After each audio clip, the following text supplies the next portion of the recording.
And on D-Day, the 6th Airborne had to capture the 2 bridges over the Orne River and Canal, destroy 5 bridges over the River Deve, 6 miles to the east, and knock out the battery at Merville, where we are. Now the 6th Airborne was actually the 2nd Airborne. The 1st Airborne Division was called the 1st Airborne Division, and then the 2nd Airborne Division was called the 6th Airborne Division, to confuse the Germans. It was formed in April 1943, and 9 months later it was ready for action. The British had intelligence that the battery housed 4 155mm guns which could fire 11 miles. They could wreak havoc on Sword Beach, so it had to be put out of action. Now, as bombing couldn't be guaranteed to do the job, they sent the 9th Parachute Regiment in to do it. It was in fact the 9th Parachute Regiment of the 3rd Parachute Brigade, and it was commanded by Lt Col Otway. Just like Long Gun Battery, the battery was built in the spring of 1944. In March, 2 were built, numbers 1 and 2, and in April 3 and 4 were built, 3 and 4. They were arranged in an arc facing northwest towards the estuary of the River Orne. The roofs and the walls were 6 foot thick. There's about 180 men manning the battery, 180 to 200. The complexity and the strength of the battery meant that it needed a greater force than the coup de main force that went into Pegasus Bridge and Horsa Bridge. Lt Col Otway prepared the plan in a well-guarded farmhouse near Netheravon. He had a full-scale replica of the battery made in a week. That was at Ink Pen near Newbury. The casemates were made of steel and canvas. There were the anti-tank ditches and all the lanes around the area included. So the men could practice many times on attacking this mock-up. The plan involved an initial advance party called Trowbridge, and they would land 20 minutes before the main body. The Trowbridge party included 2 groups, one to come and reconnoitre the battery, and the other to find the rendezvous point and mark it. Landing at midnight 20, they'd be landing the same time as the Pathfinders, who would tell out the Eureka beacons.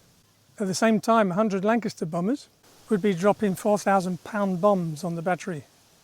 The Trowbridge party, led by Major George Smith, was to infiltrate the battery by going through the minefields, cutting the barbed wire, reporting on the activity in the battery, and to mark out lanes through the minefields, which they would clear, and report back to Otway. The other party was the rendezvous party, led by Major Alan Parry. They were to find the rendezvous point, which was described as the bushy top tree to the west of the drop zone. They set up lights to guide the main body of paratroopers to the rendezvous. There was another section which was to land with the main body of troops. They were to go off and find a battery which was shown up in aerial photos, which they thought was a dummy battery. There were to be 5 gliders coming in into the drop zone V. They would have engineers, jeeps, anti-tank guns and demolition material. Everybody was to move to the rendezvous point and then to the firm base, be ready to move out for the attack at 4 AM. The taping party and the engineers would move out first towards the battery. They'd clear lanes through the minefields and then mark them with tape, and they had bangalores which would be used to breach the inner wire when the assault started. As the attack started from the southeast, which is along here, there would be a diversionary attack at the main gate, which is over there, and that would be with German-speaking paratroopers to keep the Germans at the main entrance occupied. After seeing the flares set off by Otway, the coup de main force of the 3 gliders would come in and land inside the battery between the casemates. The glider force was led by Captain Gordon Brown, so it was called the GB force. Now, as they would be landing inside the perimeter before the men outside were coming in, they had fluorescent skull and bones on their uniforms, so they could tell the difference between them and the Germans. When the outside force broke through the perimeter, The engineers would use the explosives to destroy the guns and the flamethrowers to attack the casemates. Now, if the message wasn't sent that the battery had been taken, the battleship, the Arethusa, would fire on the battery at 5:30 a.m. So they couldn't hang around. Now, after the attack, the men would have a second rendezvous at the Calvary, which is just south of here, before going off to attack a radar station by the coast at Salanelles. And then they'd finish the day by taking Amfreville, which they would hold until the commandos came to relieve them. Before the men left England, Major Richard Gale spoke to them. He said, "The Hun thinks that only a bloody fool would go there. That's why we're going." The men cheered. Most paratroopers dropped from C47s, just like the American paratroopers. But there weren't enough of those, so some were dropping from Albermarles. Now the C47 had been designed as a passenger liner, the DC-3, so there was plenty of room to move around. The Albermarle being a bomber, the men had to crawl around inside it and then squeeze out through a hole that had been cut in the floor. So let's go and see where they actually landed. So this is drop zone V, this way towards Diversionary. That way to the east, the 1st Canadian Parachute Regiment landed. Company A was to protect the flank of Otway's attack. Company B would destroy a bridge at Rubberham. And Company C would take Varaville Chateau and destroy the bridge at Varaville over the Divette, which is a tributary to the Dive. And 10 miles that way, to the southeast, is Caen. The Trowbridge parties emplaned at 22:30 hours at Harwell. The main body emplaned at Broadwell. Major Parry dropped with the first men, and when he landed he found himself alone. Now the bombers that should have bombed Merville Battery, which is that way, they missed the target.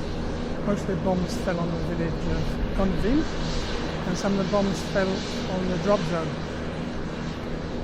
The Major Parry had bombs dropping all around him. He sheltered in the ditch. He was sure he was going to get hit. After the bombing stopped, he heard some rustling in the bushes, and somebody whispered, "Punch!" And he replied, "Judy." And he met up with 2 Canadians. It wasn't until 1 a.m. that Parry found the rendezvous place, and that was described as a bushy-topped tree on the western edge of the drop zone, and it was down here somewhere along this lane. Now the main drops, the paratroopers, was highly dispersed for several reasons. Even though a Eureka beacon had been set up, many of them had been destroyed in the jump. The flak made pilots change course and disperse the formations. The wind was blowing at 20 miles an hour, which was quite high for parachute jumps. Clouds covered the moon intermittently, and the bombing had thrown up clouds of smoke, which made it difficult, if not impossible, to see the lights that had been set up on the landing zone. Because of the bumpy ride, men were often thrown onto the floor, and so they couldn't jump in an orderly fashion. Sometimes the planes would make 2 or 3 passes over the place where they're supposed to drop the men, but of course it was never in exactly the same place. So the men were dropped over an area of 50 square miles. Corporal Ferguson was coming down and he heard a paratrooper that was been hit, screaming. He landed in deep water and had to use his risers to pull himself out. And then he met a paratrooper who was dazed and walking around in circles. He recovered, and then they both realised they were miles away from the landing zone, right near the River Dive. Private Jim Batty was in the same plane as Lt Col Otway, the dog handler. He'd helped Col Otway push the dog out the door, and when he landed, he was alone and in water. Lt Col Otway and his dog were killed by the friendly bombing. They're both buried in the Ranville cemetery. One man got caught on the power line. Fortunately, there were other men near him. They used a parachute canopy that they held out so he could jump into it. Private Tony Meade, he landed in a tree and a branch spiked him in the stomach. He managed to get down to the ground. He was holding his wound with his hand, his boots filling with blood. He said, "I've come all this way, I'm going into the battle." And he set off towards the drop zone. Lt Col Otway landed right near a German headquarters with his batman, Lance Corporal Wilson. They were being fired on by Germans. Wilson threw a brick through a window and the Germans thought it was a grenade, so they dived for cover, and Otway and Wilson managed to get away. By 2:35, only 110 had turned up at the rendezvous point. None of the 5 gliders turned up, so they had no jeeps, trailers, anti-tank guns, no engineers, and lots of Bangalores had been lost. Now, Otway had planned in a 15-minute leeway, and by then another 40 men had turned up. So they headed off towards Gonneville. Lieutenant Dennis Slate was in the party that was to verify if a battery they'd seen in aerial photos was a real battery. So they set off to accomplish that mission. Then they were to join the others at Gonneville. Actually found there was a dummy battery. Now they skirted round the north of Gonneville, and just here at this junction they met Major Smith of the Trowbridge party. He reported that the Germans were active, they were alert, but didn't seem to be aware of an impending attack, and that the battery layout was as they expected. Otway readjusted his plan accordingly. They had no flares to signal the gliders, no flamethrowers they were supposed to bring in. They had 1 Vickers machine gun, a few Bren guns, and gammon grenades. Colonel Otway had designated Major Parry to lead the attack, so he set off towards the battery. He came through a wood, which was here. It's now a field. It's just to the south of the pass that comes up towards the battery. It was now 4 a.m. They were waiting for the gliders to come. Now the gliders had taken off from Brize Norton. One of them had problems as they took off. It was too heavily laden and the pilot had trouble controlling the glider, and his efforts to control it snapped the tow rope, so they just had to land. Luckily they found an airfield at Odium and landed there.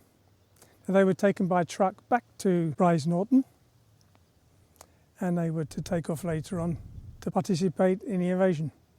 Now the second glider, Private Newton, he reports that they had been hit by flak which didn't cause any casualties. They decided to open the doors so they could get out quicker when they landed. So he changed position in the glider because he was worried about falling out the door. And just as he moved, his flamethrower on his back was hit by a piece of flak. Lucky it was just the air supply that was hit, not the fuel. Now the pilot of the tug plane saw they were over the target and they circled round, but they didn't get any signal. And so the pilot finally said to Gordon Brown, "We've either got to cast off or go back to England." So Gordon Brown says, "We'll cast off." Now they landed and they were in water, 3 foot, it wasn't too difficult. So they all got out, and then some of them went into a drainage ditch under the water, and the flamethrower man had to be pulled out. The other glider had cast off, was on a heading to land between 2 casemates. Just then it was hitting the tail, wounding 4 men. This also caused the heading to change to a field just outside the battery. It was about to touch down and the pilot saw a sign for a minefield. He pulled on the yoke and the glider rose again, flying over the heads of the waiting assault troops. It landed near Gonneville in an orchard, which is now a field.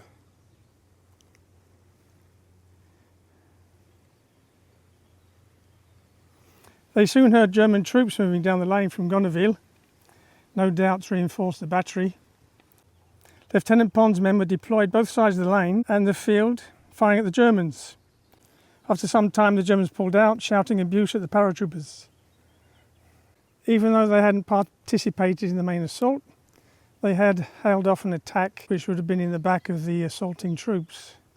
Major Parry had formed 4 ad hoc groups to attack each casemate Two of them were led by lieutenants, and the other two were led by a sergeant major and a colour sergeant.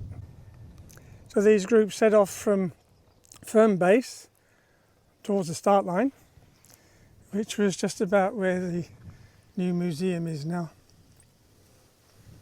Diversionary force came up this road, knocked out a machine gun just here, and then he went down this lane towards the battery. As there are no engineers or minesweepers or tape to mark the clear lanes, the Trowbridge party had cleared 4 lanes using their bare hands. With no tape available, they'd marked the lanes by scraping the ground with their heels. Places were marked in the inner barbed wire for Bangalores to be placed. At 4:30, Otway gave the order to attack to start. It had been decided to make just 2 breaches in the wire.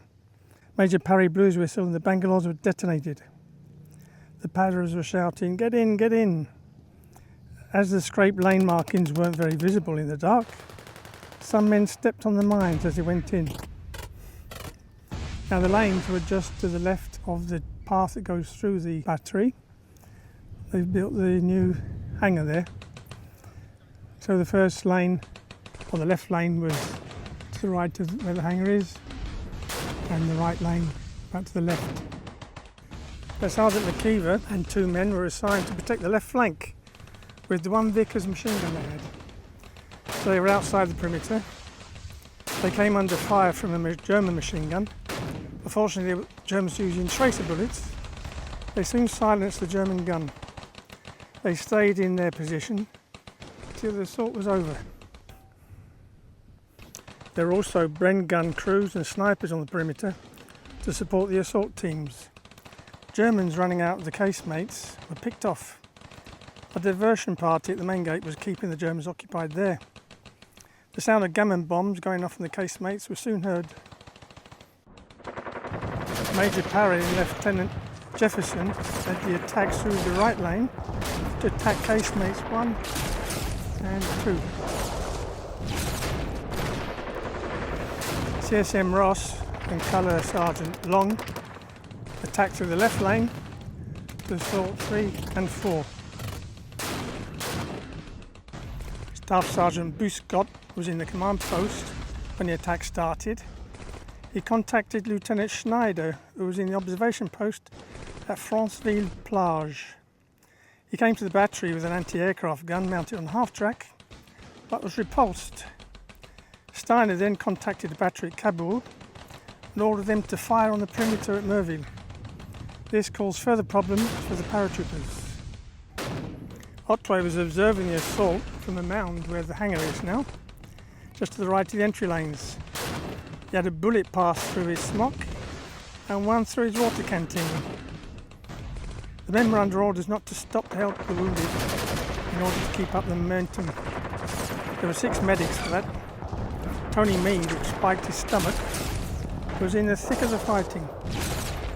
Lieutenant Dowling was killed attacking casemate number 2. Jefferson and Parry were hit in the leg. Parry was hit again in the arm.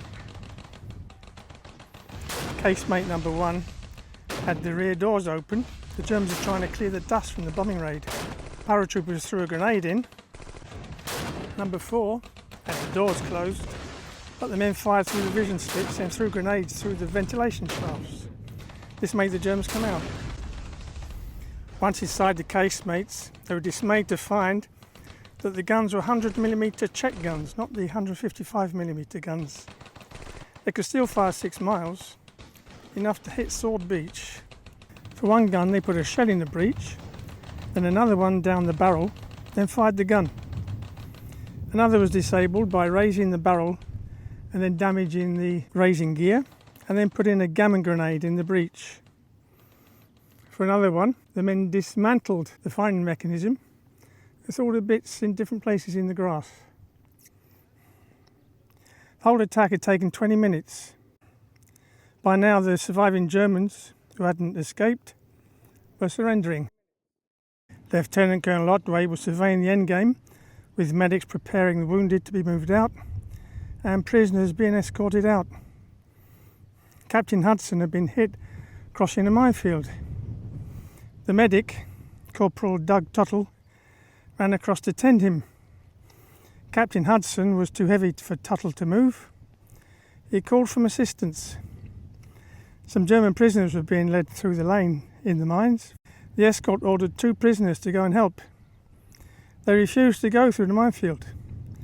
A few shots near their feet made them comply. Prisoners helped move out many other wounded from the battery. They couldn't dally, as the Arethusa was due to shell the battery at 5:30. Tony Meade, who jumped with the signals officer, Lieutenant Jimmy Loring, he had brought a homing pigeon with him to send back a success message to London. He now brought out the big draggled pigeon and let it go. It didn't look as if it was capable of flying, but it did a turn over the battery, then headed off towards London. The message made the evening news on the BBC. Loring also had a very pistol. He now fired it up into the sky. It was yellow instead of the expected red and green, but the Arethusa understood and didn't open fire. Some men were too badly wounded to move. A German doctor was tending German and British wounded. Otway told him that the battleship could be firing on the battery soon, but he stayed.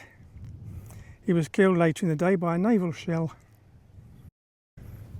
Now the battery as a museum has been revamped. They've moved the C47 and there's a hangar there to put it in, perhaps in the winter. There's a new entry building.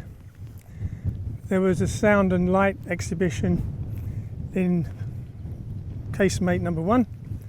They've redone that, it's even better now. There's an exhibition about the paratroopers in one casemate and an exhibition about Belgian Piran Brigade. They came in August and captured Franceville on the 18th of August. Now the sound and light show is going on inside. You can hear it. It's pretty effective. You can even feel the explosions going off on the ground. It's best not to go in if you've got a weak heart. Half an hour after the attack, men started arriving at the post-attack rendezvous point, which was the Calvary. Lee Daniels of B Company, who'd set the Bangalore under the wire, arrived to see Lt Col Otway sitting on the steps of the Calvary with his head in his hands. He was extenuated. He'd been exhausted before D-Day after all the stress of preparing the attack. The delay on the 5th had given him a day to recover a bit, but now he was just completely extenuated. And they still had much to do. Major Alan Parry arrived, scooting along on a child's barrow he'd found. He was too badly wounded to walk. He said, "Jolly good battle, what?" This made the men start laughing, to the bewilderment of the German prisoners. 75 men had survived the assault, and many of the wounded men were taken to Harrod Direct, which is a stud farm just down there. 22 badly wounded men were brought to the stud farm, the Harrod Direct. They were treated by British medics and some German medics. Now Tony Meade, who'd been spiked in the stomach when he landed, he was operated on here by Dr. Markey with a razor blade, and that saved his life. Now it was arranged for the very badly wounded to be taken to the Menil Crossroads, which became the headquarters. Captain Hudson had been very badly wounded in the minefield. He was one of the first to go, and had to go through no man's land to the crossroads of Le Menil. The second mission of the 9th Battalion was to take a radar station at Salanelles on the Orne estuary. This bunker was used as a discotheque for some time. It's closed now. Otway realised that they were in no condition to carry out that mission.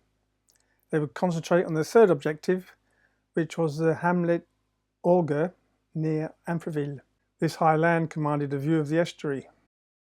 Now on their way south, they were victims of a friendly bombing again, and then they came up against a machine gun nest.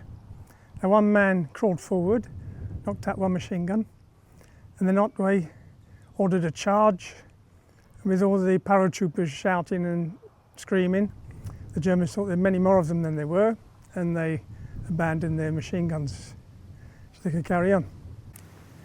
Now Amfreville's changed quite a bit since the war. This part is as it was, the church and the buildings at the far end, where Lord Lovat was wounded on the 11th. But over this way and to the Auge hamlet, it's changed a lot. Now the Auge hamlet, spelt with an O or H-A-U, it was occupied by the Germans. So Otway approached from the east that way into Amfreville and then attacked the hamlet from this side. They overcame the German resistance, and then Otway set himself up in a chateau, Amfreville, which has disappeared now. And then they were counterattacked by the Germans. And they managed to keep them off. They tried to hide how few men they were.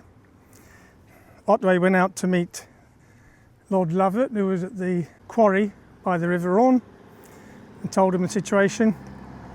And on the 7th, the commandos came up and relieved them. Sergeant Major Bouscott had stayed in his bunker throughout the attack. When he looked at the guns, he thought that 2 of them could be repaired. The howitzers in casemate 1 and 2 were in action again. But instead of a rate of 6 shells a minute, they could fire 1 shell every 10 minutes.